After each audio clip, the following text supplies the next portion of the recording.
know. Focus. Fantasy Focus.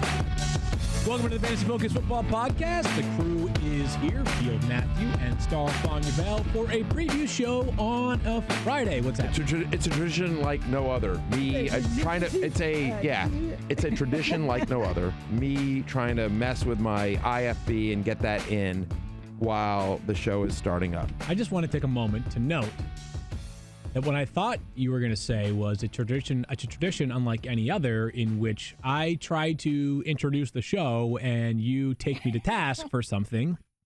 And so today, I came in with the most generic, simple, lame, to the point intro I could think of.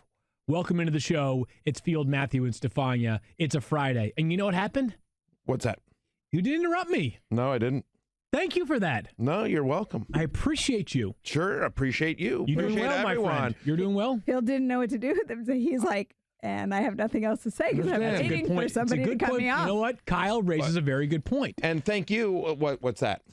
So Matthew is donning this very handsome shirt. For those that are watching on the live stream right now, they can already see it. But I happen to be, I'm usually Kyle and I are the early birds of this show. Matthew and Daniel arrive around the same time. But Daniel was here a little bit after Matthew, and I had pointed out to Matthew how much I admired his shirt. It looked very comfortable, very seasonally appropriate. I took as a huge compliment. Field is my fashion spirit animal. I've said this a lot along. Stephania is my handcuff. When Field's not available, I'll ask Stephania, like, if a tie goes, whatever. It's really on all those. But Field is like on Fantasy Football Now on Sunday mornings. Like, I'll ask you guys if I'll bring in a couple of ties and I'll ask them to choose for me. He reluctantly asked me. Yeah, you're the handcuff. But given, Field's my starter. Always start your studs. And so, anyway, so Field, who I have a tremendous respect for in many facets of life, but especially fashion. Mostly fashion. But Not in there's a couple other areas where you've done very well for yourself. So anyway, the fact that I got an unsolicited compliment on a shirt, I was very excited about it, especially because I just picked it out because it's crazy comfy. It's super warm. It's cold here in Bristol right now, and it's crazy comfy and warm. Oh, it's bitterly cold, by the way. Is. It's freaking but you didn't 10 degrees finish out. But it's a very... Did you meant to say that Daniel then... Well, then Daniel followed up. Yeah, and Daniel happened to come in like 10 minutes later and was like, that's a really nice shirt, Matthew. So this is a winner. There you go. This is your new starting Friday shirt. I may sleep in it. I may wear this all next week. Don't do that. Okay. Rewind.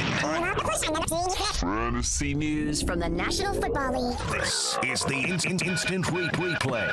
That is a helpful hint. I just want to take one quick moment here to thank you, Field.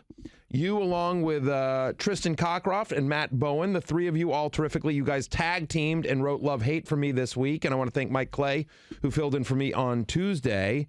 I'll deal with, so it was... as we wrote in the column, it was a family emergency that came up, nothing life-threatening, and it involves one of my kids. And when that child's a little bit more out of the woods, I'll talk about it further. But anyway, I just want to say thank you to you, thank you to Mike, thank you to Tristan and Matt Bowen, and thank you to everyone that reached out on social media when they read that, expressing their concern and their well wishes. It meant a lot. All is good. And Keith, did I hear this correctly that we had the most reads of Love Hate in the history of the column yesterday on the first day? No question about it. Really? I mean, it was probably the best received Love Hate in the history of the column. And I heard Tuesday's podcast was actually the highest rated podcast of the year. Is that correct? And Thursdays.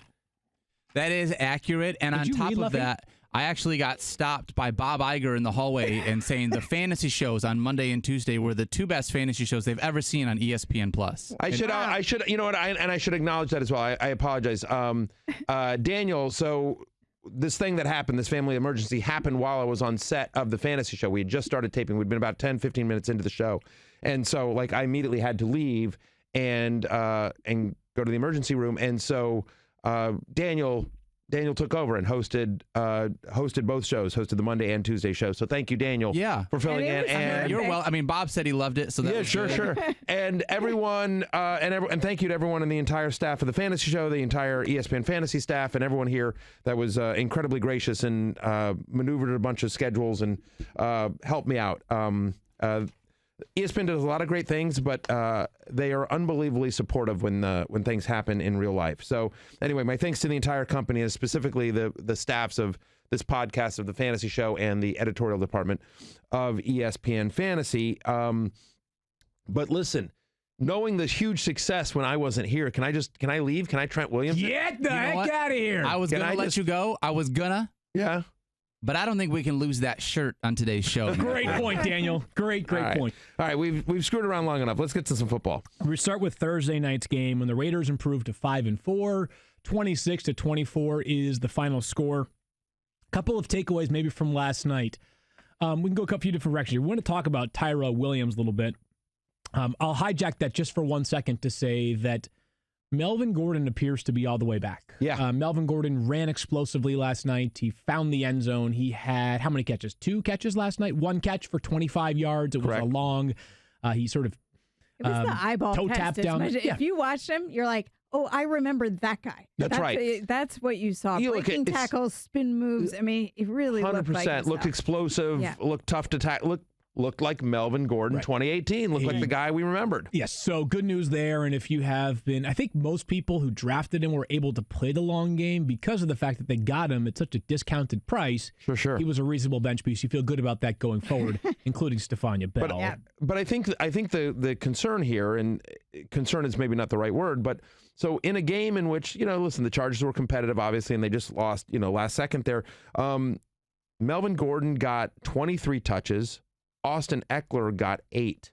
How about that? And look, he bails you out because he caught the touchdown pass late, and so you're excited about that, unless you're me and playing against him like I am, because Scott Clark has him in the World of Living, and Scott Clark is trying to Scott Clark me this week, and so of course, like a freaking Scott Clark. Anyway, but so how concerned are you, Field and Stephania, if you have Austin Eckler? Because it had been pretty much an even split. And here, again, he bails you out with a touchdown, but you can't feel good about a 23-8 touch disparity between the two running backs. Yeah, I don't feel great about it, but I still think he is up there. I think the Patriots, the Chargers, maybe the Saints are the 3 backfields where you can probably start 2 guys. Packers as well. Excuse me. I'm forgetting the Packers. Yep. And you're going to get some points. Yes. So I still feel fine about Austin Eckler. Again, thinking about where you drafted him. Oh, 49ers. Yeah. So I'm sorry. There are a handful of backfields where you can start both players and feel pretty confident about them. I still think the passing game upside for Austin Eckler is ridiculous. I know that last night only 8 touches, but going into that game, I believe he led all running backs in terms of catches so far this season. So still feel pretty good about him. On the don't know if I feel as great about it side, Tyrell Williams. Is he only a matchup play? Part of what he did at the beginning of the year was masked by the fact that he caught a touchdown in 4 straight games. We knew that was bound to regress. But he's now under 15 receiving yards in back-to-back games, under 50 receiving yards in 5 of 7 games this season. Do we think that Tyrell Williams is sort of matchup dependent here, or are we still just sort of starting him because he is the nominal number 1 target in this passing game? Here's the weird part is I don't necessarily think he's matchup dependent, but he's touchdown dependent. Okay, fair enough. So, I mean, that's what it is, right? I mean, he's never been a huge volume guy, and even when he was having success in Oakland earlier in the season, it was touchdown based, right? What did he score? I think he scored in his first 5 games, first 6? 5 straight games. 5 straight games. I need to correct myself. And so yeah, I mean, like, here's his line, 3 for 25, like you'd like a little bit more there, but like, if it's 3 for 25 and a touchdown, that's basically what Tyrell Williams has been doing this year. So I think he's a touchdown-dependent wide receiver 3. Yep, 3 catches exactly in 5 straight games for Tyrell Williams. So touchdown-dependent seems about right, but this Raiders offense is playing much more effectively. I believe Mike Clay notes this, that they're the only team in the NFL, I think, with 3 offensive touchdowns in now 6 straight games. So the Raiders offense kind of humming. Yeah. It is, playing well. But the concern of them playing well is the reason they have been playing well is honestly they've been getting everyone involved. You've seen more Hunter Renfrow, Josh Jacobs getting more involved in the passing game, and Waller the baller has suddenly become Waller the smaller. Well done right there. Get this. I had a league where I posed a question to the public because I had injuries and bye weeks. And my choices, this is just a couple weeks ago, Hunter Renfrow and Darius Slayton. People saying, get out of fantasy football if those are your 2 choices. Well, we were down. It's a huge 14-team league. You're down to the bottom of the barrel. These 2, I'm getting a note from Daniel that says big girl voice because I'm not loud, and then they yell at me because I'm not loud enough into the microphone. Got it. Understood. Thank you for taking us behind the... In my big girl voice. Yeah. Hunter Renfrow and Darius Slayton both turning out to put up points. They are. Look, they're not your starters. No. But if you're desperate for a flex play, Hunter Renfrow is now seeing involvement that I don't think is going away. If you are in deeper leagues, look, I like Hunter Renfrow. I think he's a nice little player here. Darius Slayton, I think, is a little, opportunity there with Sterling Shepard out. Yeah. So I'm with you, Stephania. I think a deeper league PPR option potentially going forward. But Darren Waller's actually concerning me. First 6 games, here's a guy that averaged 17.5 fantasy points per game. Last 3 games, including last night, in which he went 3 for 40 on 5 targets. He had 1 bad drop, but still, he's just not being involved as much, and teams are either targeting him in terms of really focusing defensive attention on him, and Derek Carr spreading the ball around so much. So over the last 3 games, including last night, he's averaging 7.8 fantasy points per game. For the season, 7.8 fantasy points per game is tight end 17, just ahead of TJ Hawkinson. Yeah, not great. So just want to point that out, Daniel, real quickly. TJ Hawkinson, tight end 18 on the season. Just first round pick here, Detroit Lions. Real quick question: where's Jordan Reed at on the season? I'm just wondering. That's a low blow right there. You know what? He's taking care of his health for the longevity of his life. What about how about Vernon Davis? Vernon Davis has had a career you can only dream of. He's had a career that... I'm sorry, what? Jeremy Sprinkle? Where's Jeremy Sprinkle at so far this year? Really? Jeremy Sprinkle? TJ Hawkinson went whatever he went. Top 15? What was his draft pick? Where was he picked? Eighth overall, and that's where you're going? Jeremy Sprinkle smack talk? Hey, that's fine. Hey, that's fine. Yeah, you got me. Okay. You got me. Your eighth overall pick has been better than Jeremy Sprinkle this year. So you got the deal. me. This is how arguments with Matthew work. Thank you very much. He gives it to you, and then you try and come back to him, and it's like, Jeremy Sprinkle talks back talk. He gave you your number 1, your number 2, and then your number 3. And then I'm the bad guy because you were insulting my tight end. Jordan Reed is hurt. He's hurt, and listen. And we wish him the best. We want him to take care of himself. We want this guy to have a long, healthy life. Yes, we do. Right? Vernon Davis, at age, I believe he just qualified for Social Security, so he's been nothing short of fantastic. Let's see if TJ Hawkinson's even playing in the league at 35. Forget at a high level the way Vernon Davis is, right? And then Jeremy Sprinkle, whatever. For the record, by the way, Vernon Davis on a completely defunct offense that sucks, right? And at age 35 years old is averaging 1 fantasy points per game less than TJ Hawkinson. Matthew Stafford's been nothing short of fantastic this year. Hold on. Nobody cares. Let's talk about the injuries. How about that? Fair enough? I'm just yelling at Daniel. Okay. Moving on to Stephania's top injury concerns. No, but Darren Waller. We're back to Darren Waller. My point is that you had your chance. No, then Daniel interrupted it. Make the point. I'm nervous about Darren Waller. Great job, Daniel. We got and that. Matthew. Anyone else? Am I the only one that's worried about him? No. A little nervous? Move on. All right, let's move forward. It's time now for Stephania's top injury concerns of the week. And some of them might not be much of a concern, Stephania. We begin with Patrick Mahomes, who actually looks like he has a chance to play on Sunday. He does. And by concerns, I'll tell you why these qualify. These are the 5 biggest either impact because they're names or storylines, or they affect other fantasy players on your roster as well. So that's how I sort of come up with the top 5 for the week. Patrick Mahomes, yes, doing more. Listed as a full participant in practice, I will say. Still running with the number 2s in those full practices. And Andy Reid being sort of vague, just saying we want to see how does he respond, how well he moves around. They're not giving us a hint yet. Obviously, today being Friday, we should have a pretty good idea. But the arrows are pointing in the direction of him returning this weekend, at least as of right now. It's been 3 weeks since he dislocated his patella on a Thursday night game, so it would be just over 3 weeks in his return. Okay, so we expect to see Patrick Mahomes back. Matthew, it is simple. Patrick Mahomes returns.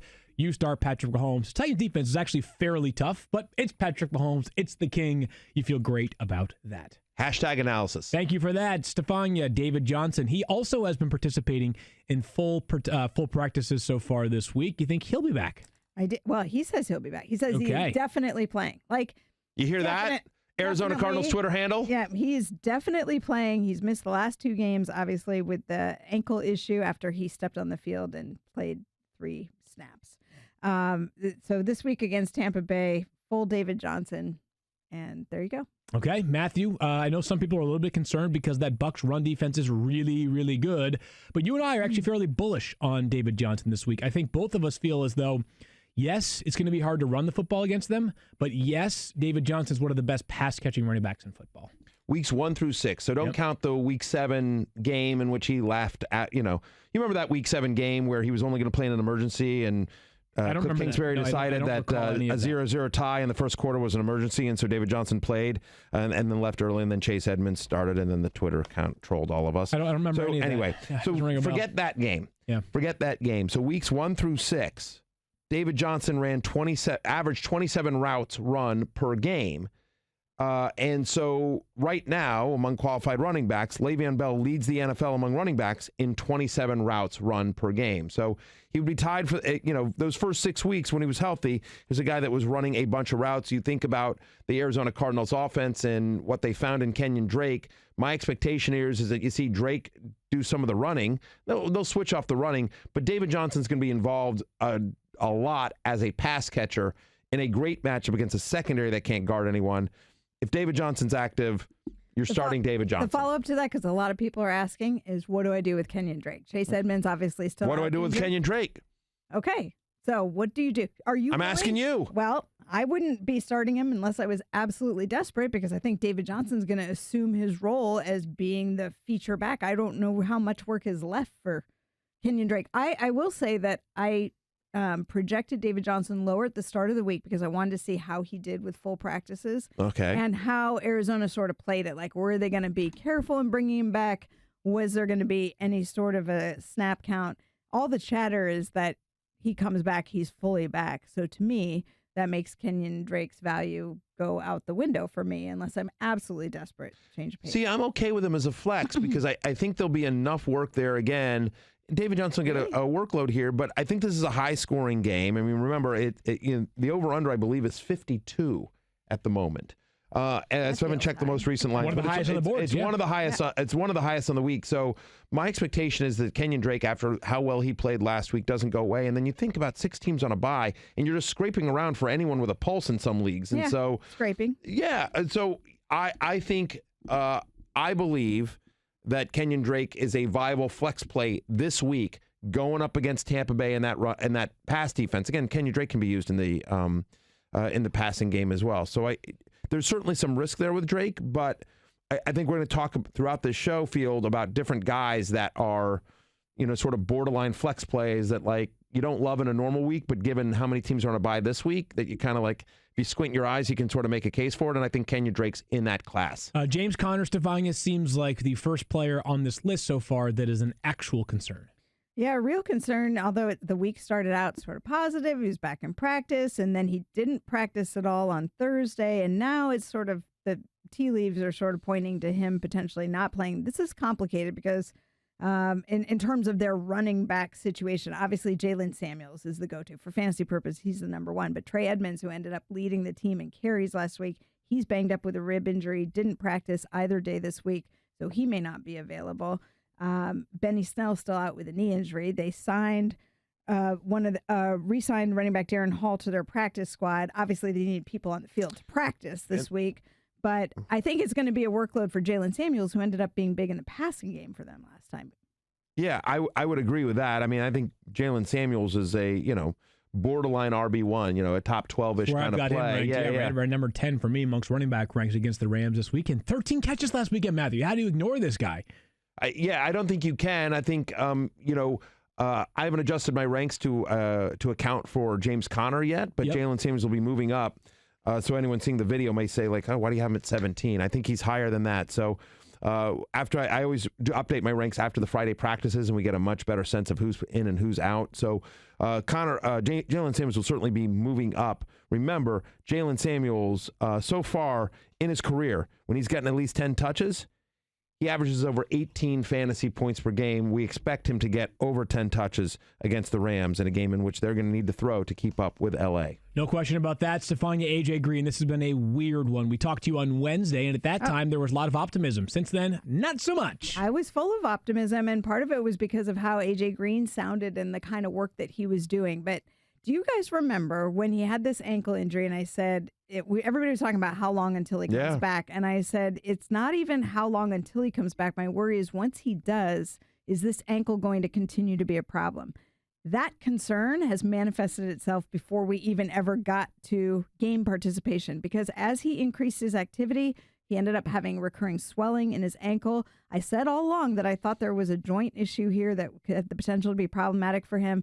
And yes, you look in the whole big picture in the context of things, what happens to him? He goes to free agency after this year. He's trying to look out for his long-term health. But this is not a guy who I believe, and I've seen this out there, that, he's just not willing to play. Not the way he's been working. And if you look at his history, extraordinary work ethic and trying to come back, it's in his interest to get fully healthy. This is not the way he wants it to go. So definitely having problems still with his ankle. And now he's as much as said he will not be available. His ankle is bothering him too much. Matthew, it's a huge bummer. We'll see if we see A.J. Green at all this season. But let's focus on the short term right now. Other Bengals and what impact there is whatsoever. Are we kind of back to where we were before, which was Tyler Boyd? Do you feel fine for him as a low-end wide receiver too, maybe a flex? And then Auden Tate, sort of the deeper league name to consider given the volume and the skill set he has shown so far this season. 5 for 91 the last time he faced these Baltimore Ravens. He got 12 targets as well. Ravens have struggled a little bit in the secondary. They're 18th against the pass over the last 4 weeks. The interesting thing will be is, like, again, as you're sort of sifting around and we're talking about, I need somebody like, will Alex Erickson, who has sort of come on recently, have more of a role here? Because the previous game against the Ravens, he wasn't really a factor, and so it had been sort of the Auden Tate show. And they used Humphrey against Tyler Boyd, which we weren't really expecting. So you saw a lot of that. So it'll be interesting to see what happens there. I prefer Tate to Erickson this week if you're choosing between non-Tyler Boyd wide receivers, but it's all not ideal. Desperate. It's very desperate. Very good secondary, new quarterback. It's the Bengals. I was just going to say, Ryan Finley makes his debut, rookie quarterback against the Ravens. That's a tough spot to. Poor guy. Remember we were saying on Wednesday, how excited are you if you're Ryan Finley and you get A.J. Green back? How depressed are you, Ryan Finley, on Thursday when you find out? No, you're not getting A.J. Green and you got to face the Ravens. All that said, if there's one positive here, is they've known this is coming. So they named Ryan Finley the starter a while ago, so they've been able to practice all through the bye week. They've had 2 weeks to prepare for the Ravens and get Ryan Finley up to speed. So we'll see how that all plays out. Positive. If you're looking for a positive, there is one. They've had 2 full weeks to prepare for the 6-2 Baltimore Ravens. Correct. All right, Stephania, this one has not flown under the radar entirely, but because the first practice report came out last night with the Monday night game, there's starting to be some growing concerns surrounding George Kittle for the 49ers. Yeah, and I think it has flown under the radar because we saw Kittle go back in the game last Thursday after he hyperextended his knee, played for a while, then it was bothering him, and he comes out, watches the rest from the sideline, and you think, oh, okay, that's understandable. You pull him out now and you save him going into next week, but the knee issue is not the only thing he's dealing with. He's also got an ankle injury, and you just look at, again, the big picture. The fact that he's not able to practice, and I would suspect that there's a higher chance that Kittle does not play on Monday night than that he plays. He's George Kittle. He's a gamer. He may try and make a case for it last minute, but right now, as of today, I do not expect George Kittle to be there on Monday. Very difficult. Stephania will be there at that game on Monday night. Very difficult to handle this one from a fantasy perspective because you might have to make a choice early on Sunday. So I guess the question, Matthew, would be, if you have George Kittle, is your instinct to find the best available option for Sunday and play that player, or do you ride it out and then at 7 p.m. on Monday night, you prepare yourself to either add, let's say, Jacob Hollister or Ross Dwelly from the 49ers, who's been sort of a fullback for them but has caught some passes. But it will be interesting because Kyle Juszczyk expected back for Monday night. So kind of wonder how that could mix things up for them. I think it depends on what your options are. Okay. So it's hard to sort of give a blanket statement. If you have another viable option at tight end. Yeah. If Delaney Walker doesn't play and Jonnu Smith is out there, okay. You know what I mean? Somebody like that has shown some pulse. Okay, so there you go. So it depends on sort of who's available to you. Like, Rhett Ellison, Evan Ingram not going to play. So how about Rhett Ellison against the Jets? Right. So it sort of depends on your level of risk. But I believe ultimately that George Kittle is so good and so tough, and that even 50% of George Kittle is better than 100% of most other players, I think it's probably worth the gamble to pick up Jacob Hollister if you can, and then see what happens on Monday night. I like that approach. Is like if you can snag, because there are 6 teams on a bye. So the reason I mentioned, well, actually that would hurt your chances because you might have to keep players, but you might have to, like, let's say your quarterback's on a bye. You might already be rostering a second quarterback, but if you have that flexible bench spot, maybe make the move right now on someone like Hollister, who had 2 touchdowns last week, and then ride it out with Kittle. I think the difference between a guy like Jacob Hollister and someone that's like a Juju Smith, a Red Elson, some of these other guys, then I think that the difference there is not enough for me to completely take away the opportunity to get Kittle, even if he's less than 100%. Yep. Cool. So that's how I would approach that. But again, it sort of all depends on your options and where you are in your league and how you feel about your team this week versus your opponent, and a lot of factors that go into it. More injuries coming up, but now we move over to Lions and Bears, and Matthew Stafford has been red. Well done right there, Stephania. Matthew Stafford's been red hot of late, arguably one of the best quarterbacks in fantasy football over the past 3 weeks, but now he has a very, very difficult matchup. Yours truly wrote the quarterback section of Love Hate this week, and Matthew Stafford made the hate section. I've got him at 17 this week in my quarterback rankings. And the thoughts and why? It's very personal. As you know, Love Hate has always been about personal opinion and feelings and emotions, so it's all personal. I hate Georgia. No, I love Matthew Stafford. I love the Lions, too. But, and I have credit, all of this goes to Kyle Soppe, the great research from Kyle Soppe each week. But where he has thrived this season is throwing the ball to the perimeter, because he has 2 outstanding targets in Kenny Golladay and also Marvin Jones Jr. He ranks first in points per completion to the perimeter, 1.24. Right. That's also the one area, or one of the areas, where the Bears have basically been eliminators this season. They are second in the NFL in points per opponent perimeter completion at 0.53, second to only the Patriots. And for whatever reason, all NFC North quarterbacks, not just Matthew Stafford, but the great Aaron Rodgers, the sometimes good Kirk Cousins, and other quarterbacks along the way have struggled at Soldier Field over the past 3 seasons. The last time an NFC North quarterback went into Soldier Field and scored more than 20-plus points, he was throwing the football to Calvin Johnson. Yes, it was Matthew Stafford. That was a long time ago. Long time ago. A long time ago. Since the beginning of the 2016 season, only one quarterback has thrown 3 or more touchdown passes in Chicago. That was Tom Brady in 2018, Week 7 of last year. So, yeah, I think and Stafford has traditionally struggled on the road when he's not playing in a dome, and so I'm with you here. I think Stafford is somebody that is merely a mid-tier QB2 this week. Yeah, I feel the same way there on Stafford. A little bit nervous, but conversely, same game, different position. David Montgomery found the end zone twice last week. Before that, really good. Yeah. Daniel is ardent. Don't play David Montgomery. Yeah. Stay away. It's my tough Lions run defense. What does Daniel know? What does Daniel know? That's a good question. It's not about my tough Lions run defense. Oh, okay. What's it about? It's about the idea that David Montgomery maybe he's just not a good running back. How about the fact that they gave the ball to Tariq Cohen at the 1-yard line rather than big old David Montgomery, who they drafted hilarious this year? It's just great to think about it. Right. You've got this 225-pound freight train, and instead, let's hand it to the guy who makes field. By the way, that's the only time that's happened. By the way, David Montgomery has 11 of the Bears, 12 carries inside the 5-yard line this season. Listen, I'm not even a David Montgomery fan. He was not a big sleeper for me the way he was for others going into the season.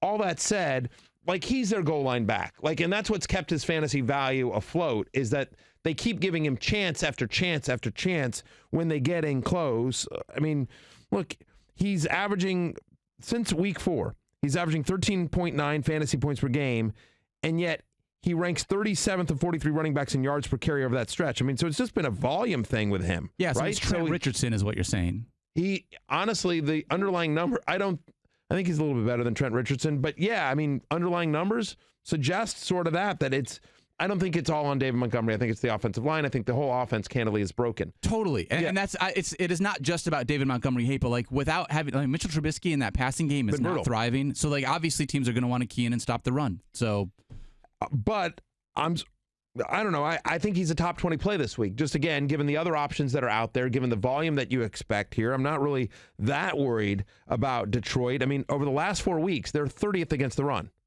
The Lions are 30th against the run. We've been brutal. Awful. Absolutely brutal against Very the run. surprising. I mean, that I thought on paper would be the strength. Agreed. Yeah. Sure. So, he's going to get good volume. He's going to get good volume in a good matchup. Because you think about Matt Nagy and what's he going to do? Let Trubisky throw it? I actually have a fun potential board bet here. Yes, sir. Oh. But I'm organizing between you two, so you guys can decide. Sure. Okay. I don't think he's a More top 20 fantasy running back. points this week: David Montgomery or Matthew Stafford. Oh, I would still probably take Stafford just because he's a quarterback. I mean, Okay. I think it's close though. Give me a 5-point over/under on Ty Johnson. I'll take Ty Johnson over David Montgomery this week. Give me 5 points. Does Ty Johnson get 5 more points? The Bears are. See, I don't know that because I don't love Ty Johnson, but I will say this. I will say that the Bears are really bad against pass catching running backs, and so it's whether it's Ty Johnson or J.D. McKissick. I don't know. One of those guys is going to have a good game. The Bears are brutal against pass catching running backs, so. I don't know that we have a. I don't know that we have a board, but I would do something specifically to David Montgomery. I say David Montgomery's a top 20 play this week. I'd probably agree with you. The Lions. What are you doing? Yeah. You can't start him. Who are you, Matthew? Where's All right, the horn fine. blowing? I say David Montgomery is not a top 20 running back this week. Put it on the board. Put it on the board. All right. I felt like that. Whoa. Whoa, Keith. Oh, not cool, Keith. there? Wow, Not cool. Keith, like breaking stuff. You give the guy one song, and suddenly he's Van Halen. He's got people who are listeners big mad. whose He's big kids mad. are singing. Yeah, he's trashing the. He's like a rock star now. He's trashing the control room. That had a Back to the Future feel to it there. Yeah, a little bit. We just basically called him Chicken, and he just like, all right, hell with it. Top 20. Yeah. Do you guys Pretty ever much. feel like ticketing websites make getting to the event difficult on purpose? Dude, all the time. It is Always, the worst. constantly. It's as if they're so big they can get awful. away with not caring about the customer experience at all. Oh, at all. With millions of live event tickets and a price match guarantee, SeatGeek proves there is a better way. Search sports, live music, comedy, and more. SeatGeek has tickets you're looking for all in one place. In an industry that tends to stagnate, SeatGeek decided to stand out from the crowd. They built the fastest way to find tickets, so you can stop searching for the perfect seat and start enjoying it. SeatGeek pulls together millions of tickets from all over the web, then it rates each deal on a scale of 1 to 10. Finally, SeatGeek displays them on an interactive seat. SeatGeek breaks down the details. Green dots mean good deals, red dots are overpriced, and every purchase is fully guaranteed so you can shop for tickets with confidence. SeatGeek will even give you $10 off your first SeatGeek purchase. All you need to do is use our promo code. Download the SeatGeek app today and use promo code FFF for $10 off on your first purchase. That's promo code FFF for $10 off on your first purchase. Kareem Hunt returns this weekend for the Cleveland Browns. And this is totally observational. I have no intel on this. But I follow the Browns closely. I follow a lot of the reporters there. I follow the team account. I watch a lot of the press conferences because they're usually pretty interesting. Baker, Odell, etc. I talk to Keith every day. That's part of your Browns coverage? That's part of my Browns coverage, yeah. Okay, got it. They have been talking like a team that plans to legitimately use Kareem Hunt on Sunday. They sound like a team. But then again, coach speak is a very dangerous game to play in the world of fantasy sports. So under what circumstances, Matthew, would you feel comfortable actually having Kareem Hunt in your lineup? So there's a couple. If I played in a Kareem Hunt only league, like he's like the number 1 draft pick, right? I had him 3 on my big board, but fair, sure. understood. But yeah. So I don't believe there are any circumstances in which I would feel comfortable starting Kareem Hunt. Now, are there circumstances in which I would start Kareem Hunt? Sure, of course there are. Look, Kareem Hunt, and we talked about this show on the fantasy show on ESPN Plus yesterday as well. Or I'm sorry, on today's show. It's today's show. We days are fleeting. Who cares? It's been a weird week. It's been a weird week here. We'll say. Okay, look, Buffalo is not a great matchup here, but they're actually struggling against the run. Believe it or not, last 4 weeks they're 31st against the run, and so you think about how this passing game has been inconsistent, and maybe do they try to just run the heck out of the ball, right? And so you're going to see a lot of Nick Chubb, but we'll also get Kareem Hunt in there, and so Kareem Hunt, who, on a points per touch basis, when he was active, was one of the best in the NFL. So you're telling me Kareem Hunt gets, call it 8 touches in this game, 6 to 8 touches? Could that be a viable flex play in a week where 6 teams are on a bye? It could be. It could be, because there's a chance that he scores. He's an insanely talented player. We know that. But there's obvious risk because we don't know what the role is. He hasn't played since November 19th of 2018. And it's not a good team. It's not a good offense. And so, if there's a positive here, it's that the game is in Cleveland. You can run on Buffalo, and that they may want. Yeah. I'm sorry? It's the first of 3 straight games, as a matter of fact. In Cleveland. Home. This is, and I feel like a little bit of a moron for even entertaining this thought. Because I'm actually picking the Buffalo Bills to win this game. But if there is one last gasp for the Browns to get back on track this year, it is because they win these next 3 games. They're all played at home, which the comforts of home can do some great things to football teams. Sure. Maybe Kareem Hunt provides a spark plug. You gave the stats from a fantasy perspective about his efficiency on a points per touch basis. Yeah. Well, like anybody who knows football knows this guy's an absolute stud. Like you just watch him from a football player perspective. Kareem Hunt is one of the best in the game. We can leave the whether he should be playing or not the moral judgments. That's not our job to do. But from a pure fantasy football perspective, Kareem Hunt is a very good NFL player, but on a team that wants to run the ball. So my only thought is this: is that if I'm a Browns fan that's hopeful to turn things around, and obviously Keith is one of many of them, that Kareem Hunt can be a galvanizing force for this team. That they came into this season with so many expectations and they've underachieved, and it's hard to dig yourself out of that rut sometimes. Maybe Kareem Hunt is what it takes. Now, I'm with you. I've got him outside my top 30 for running backs. I am starting Kareem Hunt in the War Room League, which is, remember, 16-team leagues. We have 2 flex spots, and I've got Sterling Shepard, unlikely to play. A.J. Green, unlikely to play. I've got Leonard Fournette on a bye this week. So we are banged up. Yeah. But Kareem Hunt will make our flex spot this week, our second flex spot. I would have him as like a 16-team only player for this week because you want to see it. But Matthew? Pick him up. Wait, heck, it wouldn't surprise me.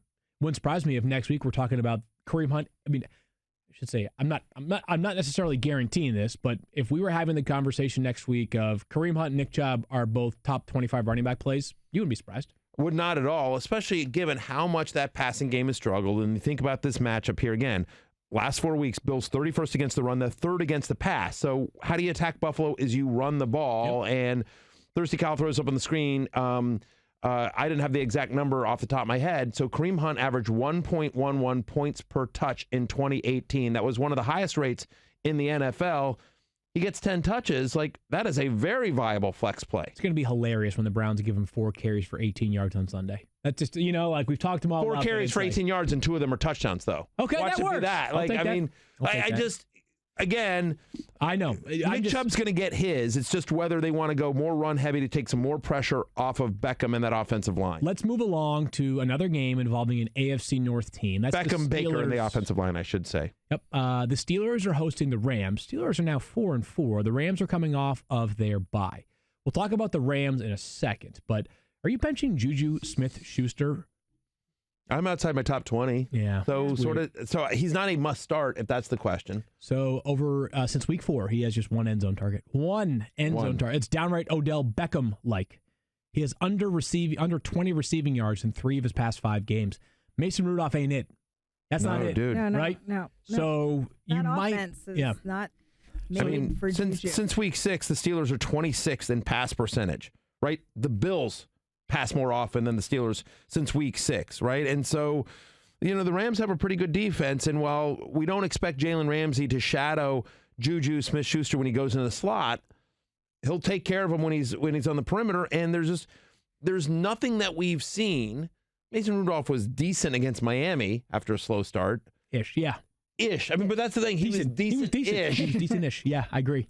There's nothing that we have seen from Mason Rudolph and the Steelers offense that gives you confidence about Juju Smith-Schuster. I mean, if you're starting him, for a couple reasons. You're starting because you don't have any other better options, and you're starting him because you know the insane talent of this player, and you're hoping that he gets loose for one. You're hoping for a touchdown. You're hoping, you're hoping that his insane football talent wins out because there's nothing in this year. There's nothing this year that gives you confidence in starting him. He's not going to be a frequent target as long as Mason Rudolph is there. The offense has just completely changed for him. Yeah, and 40% of the time he's on the perimeter, so he's going to see a decent amount of Jalen Ramsey as well. And All right. The other thing is listen, you think about how Mason Rudolph is, and he struggles under pressure. And one of the reasons why Jalen Samuels had such a huge game against the Dolphins is the Dolphins were getting to Mason Rudolph, and it was just quick dump-offs, right? Now he's got to face Aaron Darnold. Aaron Donald. Not Sam Darnold, and not the ghost. Apparently, I'm seeing the ghost as Sam Darnold. I'm seeing the same ghost that Sam Darnold is. Aaron Donald. Now he's got to see Aaron Donald and the defensive line of the Rams. That sounds like a perilous opportunity ahead. It feels like another reason why we like Jalen Samuels this week, because it's going to be a bunch of dump offs. So same game. Brandon Cooks took to Instagram last night to update his status regarding his concussion, but this much we already know: he's out for the game, which means Josh Reynolds will step in. So, are you considering starting Josh Reynolds? By the way, I would just like to applaud Brandon Cooks for 1 second here. Just, it's nice to see a wide receiver take to social media and not completely curse out and burn his career. It's just nice to see. I appreciate Brandon Cooks. I appreciate Brandon Cooks updating us on his health situation. We wish him the best. Yeah. I've actually done an event with Brandon Cooks. He's a great guy. He's like an awesome human being. Brandon Cooks is regarded as one of the finest humans in the NFL. He is a fantastic human being. So we all wish him the best. And in the purest form. Yeah, just an awesome human being. And so really hope Brandon gets better and gets better soon. But anyway, congrats to Brandon. We wish you the best. Let's talk about Josh Reynolds now. Josh Reynolds will be the next man up as the third wide receiver for the Rams. Now, Kyle has told us that they play, and they have a league high 94.6% of their passes since the beginning of last season, with 3 wide receivers on the field. So you know that Josh Reynolds is going to play a lot on the field. Now, Mike Clay has cautioned us a couple of times this week that in these opportunities where you expect a lot out of Josh Reynolds, he's delivered 9.9 fantasy points on average when replacing another wide receiver. Remember, Cooper Kupp missed time last year. He's filled in for Brandon Cooks previously. I think this is a player that is perfectly slotted as like a borderline flex play in a deeper league because he's Jekyll and Hyde. He's a wide receiver 4. So we all have him right around there after the injury updates to Brandon Cooks go through with our rankings and the projections and all that. So if you're in a deeper league, again, in our 16-team league, he'll be started this week. If you're watching this on video right now, if you're watching us on YouTube or the ESPN app or Twitter or the ESPN Fantasy Facebook page. It's hard to remember all the various places you can watch us, but if you're seeing it, you're seeing the video, and you're noting the stat that is there on the graphic, which is that in his career, when he averages 25 or more routes, he averages almost 12 fantasy points per game. Right? Last week, it's 11.9, and that last week, that would have been wide receiver 30. Right. Just, by the way, borderline wide receiver 4, and that's about what we're looking at here with Josh Reynolds, and so sort of just depends on kind of your options here. So we don't think he's a must-add or a must-start, but if you're desperate, you could do worse than Josh Reynolds. Now, conversely, you might be benching his quarterback, Jared Goff, who we know the home road splits. It's apparent. It's been that way since the start of last season. The Steelers are good on defense, too. Since week 3, they're 7th in scoring defense, 5th in sacks, 3rd in interceptions. They play on that slow grass field in Pittsburgh at Heinz Field. And Goff has yet to throw 3 touchdown passes in a game this season. 29 quarterbacks have done so. Somehow Jared Goff is not one of them. He's a bench for me this week in a 10-team league. Yeah. I completely agree.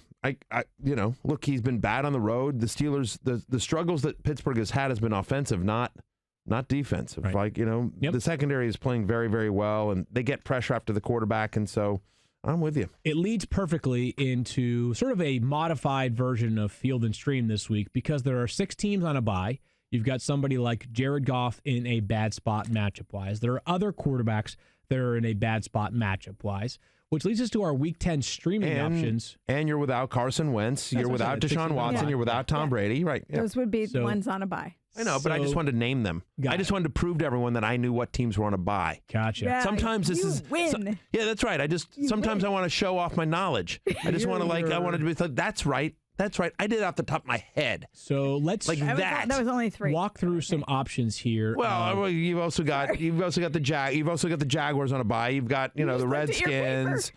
You looked at the you could do it off the top of your head.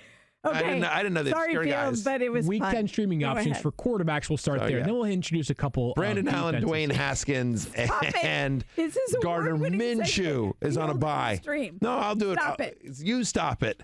You stop with your big girl voice. All of these streaming options are available in more than 50% of leagues. I'm just going to rip through some of these names. Let me give you a proper setup here, because it is time now. If you need a quarterback for America's favorite segment, Field and Stream, starring Field Yates. All right, Field, give us some quarterbacks to stream in week number 10. Quarterbacks available in more than 50% of leagues, and this is not in a particular order. It's just names to consider.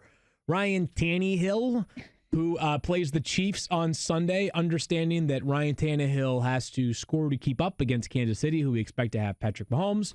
He's one of 3 players right now that has a 3-game streak of 19-plus fantasy points each of the past 3 games. So there were players on a bye that obviously did not hit that threshold, et cetera, but Tannehill has been red hot, or I'd say for fantasy purposes, hot since taking over from Marcus Mariota. Ask a question. I'm just curious. Quick football question. Yeah. In all seriousness. And I open this up to the crew. I want everyone to weigh in on this. Ryan Tannehill's been terrific since taking over. Pretty good, pretty good. He's been pretty good, right? He's been good fantasy-wise. He's been good quarterback-wise. Has Ryan Tannehill's success over the last couple of weeks, does that look worse for Miami, or does that look worse for Marcus Mariota? Mariota, the fact for that sure. You think so? First of all, he had 6 years in Miami to get it done. Yeah, I know, but is that the organization, right? Yeah.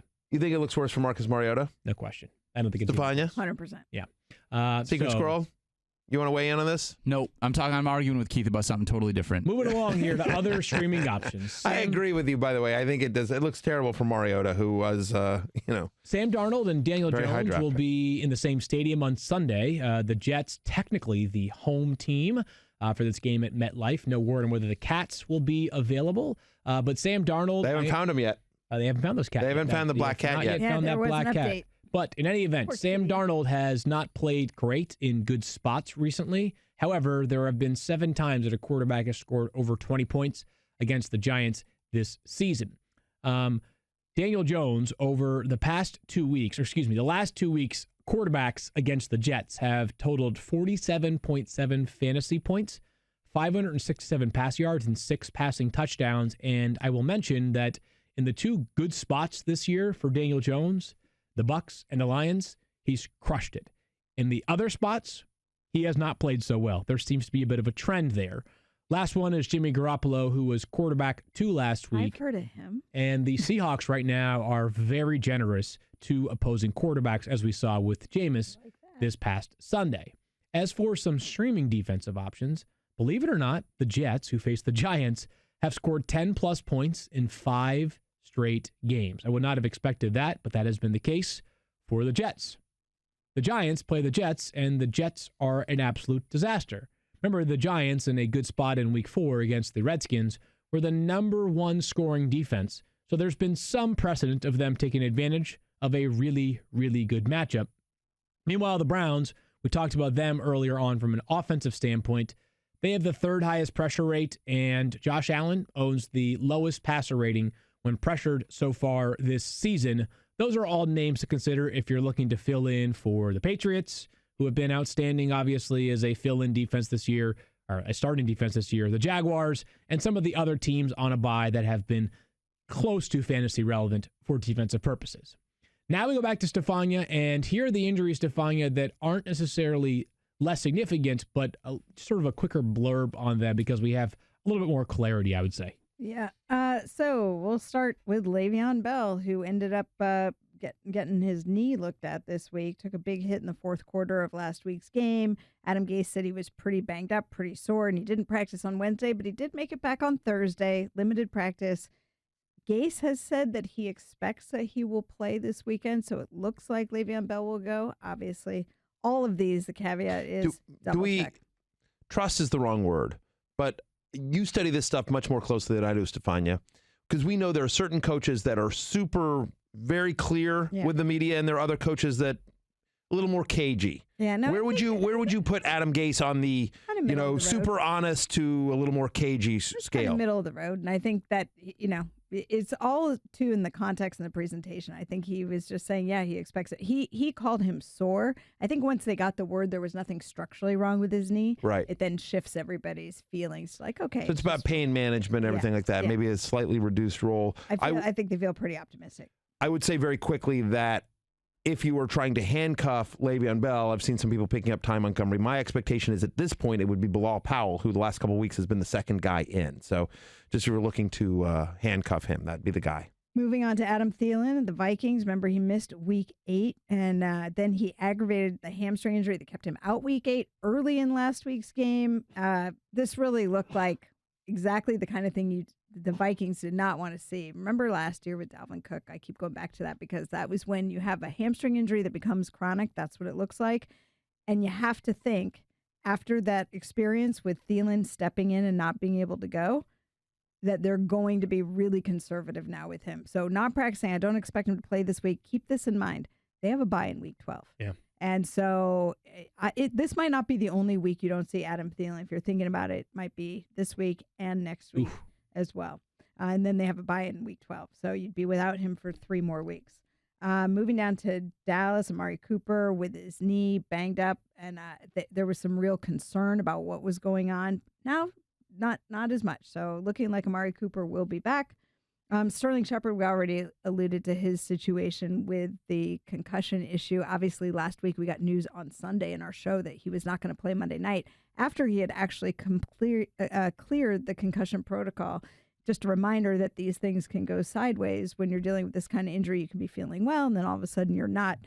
Again, they have said now, just to be clear, they are not talking about injured reserve as a possibility for him. They're really just trying to work day to day through his health issues and get him back through the concussion protocol. So I wouldn't make any assumptions that he's gone for good. But certainly I think even though he was out doing some stretching with the team this week, I think the expectation is that he will not be there.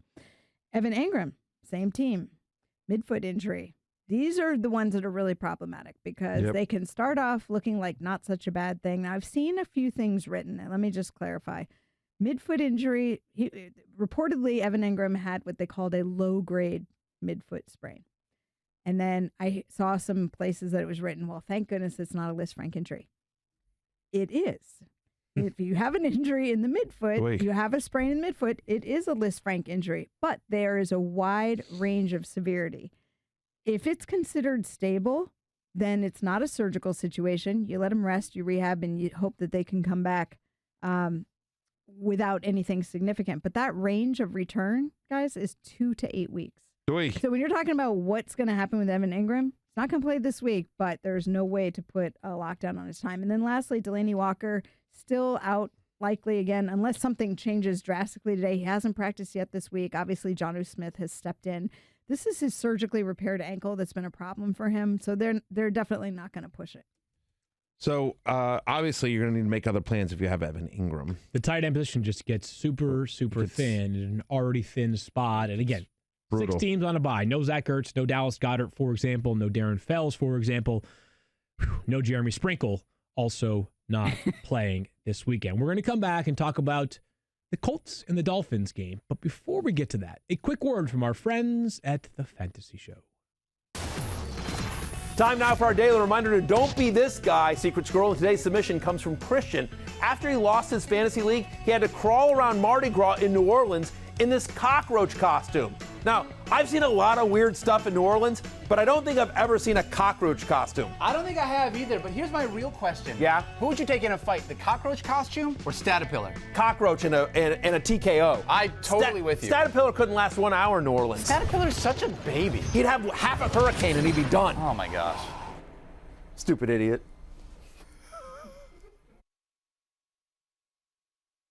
All righty. You in the 06010. Focus.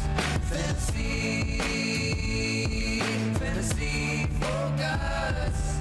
The Colts host the all-of-a-sudden frisky Dolphins on Sunday, and for Indianapolis, quarterback Jacoby Brissett has practiced on a limited basis so far this week. No clarity as of yet as to whether he will return to the lineup or whether it will be Brian Hoyer under center. That being said, what we're about to say about Zach Pascal after we talk about DeVante Parker is not merely dependent upon Jacoby Brissett playing. Brian Hoyer is absolutely a capable fill-in quarterback. But let's begin with Parker because after Preston Williams... If ever there was a week for a backup to start, It's when you're at home against the Dolphins. Yes, but let's begin with the Dolphins. No more Preston Williams this season after tearing his ACL and landing on IR. The team does have Albert Wilson and Jakeem Grant and some other guys that have made some contributions during their tenure there. Actually, both paid pretty reasonable money. Mike Gesicki. I'm having trouble with last names today. Mike Gesicki. The tight end out of Penn State who had a nice game. He did 5 for 95 last week, but we do believe that the player who I think going forward is the primary target of their passing game is DeVante Parker, who scored in 4 of 5 games. It only took how many years? I was just going to say, the year 5 breakout. Yeah, it was like the year. I was going to say, is it 5 or 6? It's 5 for DeVante Parker. Yeah, 5. So it's not that Parker... we expect the touchdown to continue in droves. It's just that the targets should be there.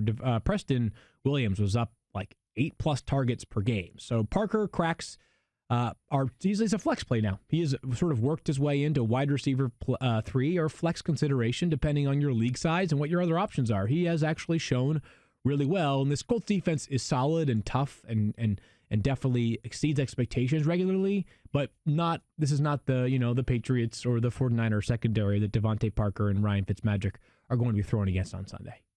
Any disagreement there? Nope. Okay. No disagreement at all. Okay. Again, look, they're going to have to score to keep up with the Colts. They're going to have to throw, and as long as Ryan Fitzpatrick's under center, he's a professional quarterback who has supported multiple fantasy-relevant wide receivers. It's not always going to be pretty. Professional backup quarterbacks here in this game, right? He 100% is. All right, moving along to Zach Pascal, who, again, no T.Y. Hilton so far in practice this week. Yeah, don't expect him on Sunday. Mm-hmm. Pascal had, I believe it was 7 catches this past week. He has been charged with just 1 drop in his career, so he's reliable. No Paris Campbell on Sunday for them. 12 catches on 14 targets over the last 3 games, 4 touchdowns in the 4 career games where he's gotten 3 or more targets. We expect him to get 3 or more targets here. Yep. 5 for 76, I should say, earlier in week 9. So he's become the guy, sort of, in that Indianapolis passing game. Another flex consideration in a super deep league. I know that I just saw you pick up Chester Rogers in the War Room. Look, the Dolphins are bad against the slot, and so Chester Rogers runs the most routes out of the slot on the Indianapolis Colts, with T.Y. Hilton out. And so, yeah, Chester Rogers, I think, again, 16-team league. I have Evan Ingram in that league, so he's out, and I have Terry McLaurin on a bye. So, again, James Conner is banged up as well. So, yeah, I'm starting Chester Rogers against Scott Clark. Well, I mentioned earlier how I am actually starting, or at least planning to start, Kareem Hunt. The only other option in my lineup that I have available is Josh Gordon. Josh Gordon was limited in his first practice in which the Seahawks had to submit a practice report. It's an ankle injury. I presume it's residual because he was placed on IR with the Patriots because of a knee issue. He was also at the time limited by an ankle issue. It sounds that they seem to be speaking about a guy that's going to play on Monday night. Yeah. Sort of the same question that I posed, though, on Kareem Hunt, and maybe I'm doing this for selfish reasons. Could he crack your lineup on Monday night? No. I mean, look, anything's possible, I suppose. I get it. You'd have to be pretty desperate. But, I'd prefer Kareem Hunt to Josh Gordon. If that's a decision you guys are making. That's if I was debating, I would prefer Kareem Hunt. I'll play Josh running Gordon. back, it's easier. He's been in that building. No, but he's been in the building since the summer. It's a running back, and there's a better chance at a touchdown here. It's also a better matchup for him. Josh Gordon, the other part is not only did he just get there, right? And we don't know if he's 100% healthy, but he's facing the 49ers. The Stephania's formerly terrible, formerly crappy, formerly awful, formerly laughingstock of league, to last remaining undefeated team in the NFL, a juggernaut, the San Francisco 49ers, and it's been their defense field that's been so fantastic. They have the highest sack percentage in the league. They're allowing the second fewest yards per pass attempt. There's all sorts of... No idea how happy it makes me to hear you having Stephania, to say this over and over after you just railed on my defense for a couple years straight, and deservedly so. Yes. But I call it like I see him. And for you to have to sit here and say all these wonderful things. Last 4 weeks, they had the number 1 scoring defense in the NFL, the number 1 pass defense in the NFL. He just got there. For me, the activation of Josh Gordon is more about taking DK Metcalf and lowering his fantasy value than it is getting excited about Josh Gordon in his Seahawks debut. Well, the other part of the Josh Gordon equation is, again, and we sort of already stated this, but they play on Monday night, so if you're holding out for Josh Gordon, unless you have a potential extra bench spot and you can drop somebody and pick up Jaron Brown last minute, like you're going to be in a little bit of a pickle. We hope that Josh Gordon finds a consistent role, but maybe give it a week or two or maybe more to see if it actually comes together in Seattle. We talked a little bit about the quarterbacks involved in this game, the Snoopy Bowl, which is what they call it when the Giants and the Jets both play. It may not be pretty in real football standards, but it might be useful for fantasy football. We talked about the quarterbacks earlier and the defenses earlier. So how about some of the non-obvious parts, like not Le'Veon Bell, not Saquon Barkley, I guess specifically the wide receivers. Which wide receivers do you have the most belief in this week in these two teams or when these two teams square off? Well, I think Golden Tate.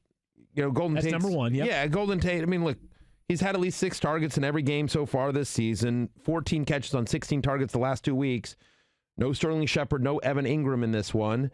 And so a good matchup against the Jets, right? I mean, Jets are 23rd against the pass over the last 4 weeks. And so Golden Tate should have a nice game here. He's the guy of this 4 that I would have the most confidence in among all the pass catchers among the Jets and the Giants that are going to play. Yeah, I feel the same way. And then I think going forward, you start with the slot guys, right? Right. And then you go to the perimeter players, right? Robbie Anderson and Darius Slayton would be our bottom 2 here. Yeah, so I would here's how I would rank them. Golden Tate, Jamison Crowder, Robbie Anderson, Darius Slayton. And we both agree that Golden Tate is a wide receiver 3, Jamison Crowder is like a low-end wide receiver 3, Anderson a wide receiver 4, and then Slayton with upside though. Yes, I mean, look, because the way you beat the Giants is by throwing deep, and obviously, look, Sam Darnold has not played well so far this year. Robbie Anderson's been very inconsistent, but if ever there was a game for Robbie Anderson, this is it.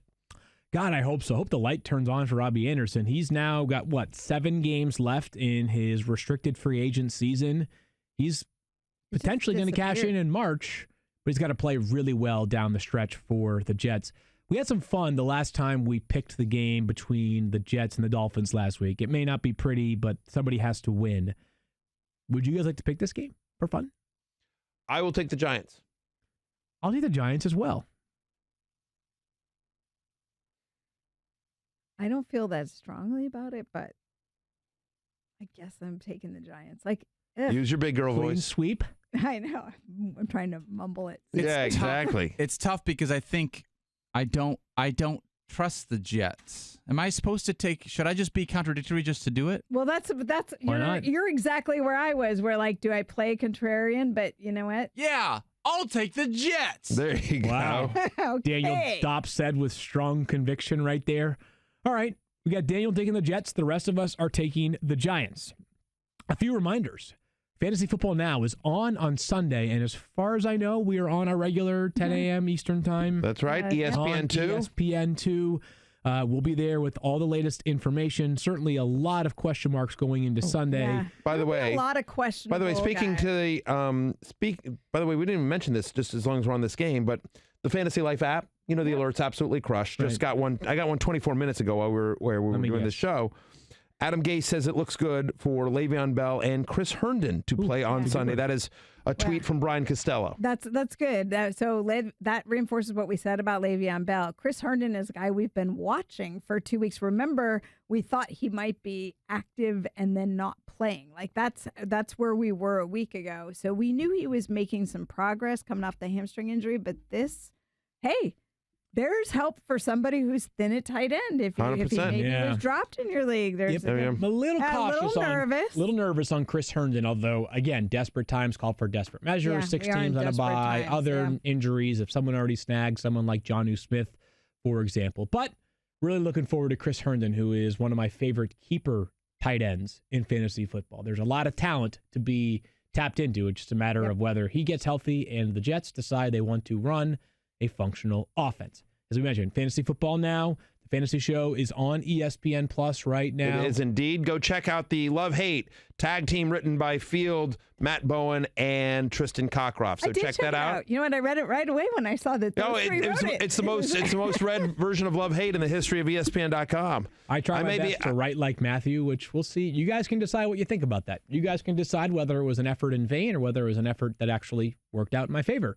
Anything else? Stephania's got some stuff over the weekend. As always, follow her on Instagram, StephaniaB87 or Stephania_ESPN on Twitter. And if you're out there at Monday Night Football, say hi. Say hello to Stephania. Oh, that's right. Boondoggling Stephania is boondoggling her way all the way. Never return back to Bristol. Look, if they win, I'm going to be more insufferable than I already was. I don't believe that's possible. You know the word, by the way. Everybody knows that Matthew is at Matthew Barrett TMR on all forms of social media except for the Fantasy Life app. But I had a question.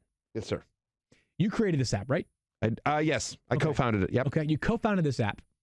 How did you not name yourself Matthew Barry TMR on that? You know, is there a characters limit? No, there wasn't a character. There wasn't a character limit. I don't know. Is there a Matthew Barry TMR on the Fantasy Life app? There is not. There's not. Why are don't you so you're saying that? No, I actually have both names, and I just went with at Matthew Barry. I always wanted to be at Matthew Barry, but somebody beat me to at Matthew Barry on Twitter. And so I went with the TMR, and then just as Snapchat and Instagram and all the other social media networks have taken off, I've just sort of kept the same name. You've been bringing it on TikTok recently. I don't know if I signed up for TikTok yet. I better do that right now before someone takes it.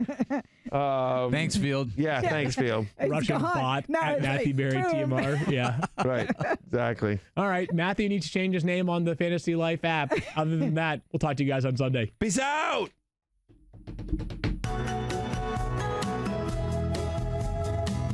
He's a fantasy guru in a boat on an island, going full Hainsworth without even trying. Award-winning creations, like his news or noise segment, are reasons we all love the cut of his jib.